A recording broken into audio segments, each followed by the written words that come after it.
Hindi po nagpapamuslim na kahit ang nanay at tatay mo ay Muslim, hindi po nagpapamuslim ang dugo.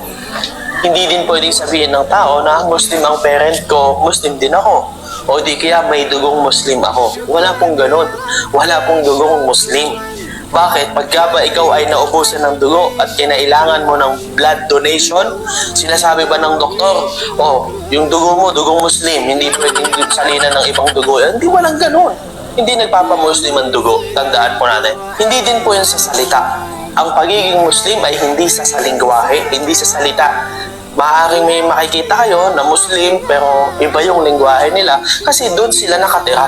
Yun ang kanilang kultura, yun ang kanilang lugar. Pero wala yung kinalalaman sa pagiging Muslim.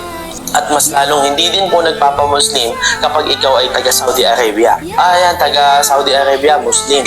Ayan, taga Mindanao, Muslim. Hindi nagpapamuslim ang tribo, hindi nagpapamuslim ang lugar. Hindi din po nagpapamuslim ang pangalan. Dahil kahit ang pangalan mo Abdullah, Muhammad, o ano pa bang mga pangalang Muslim, subalit kung hindi ka naman sumusunod sa kalooban ng Diyos, hindi din po nagpapamuslim ang pangalan. Minsan nga, mas Muslim pa yung taong ang pangalan niya Roger, kaysa dun kay Muhammad, Abdullah. Kasi kung si Roger naman ay sumusunod sa Islam at si Muhammad at si Abdullah ay hindi naman sumusunod sa Islam, hindi nagpapamuslim.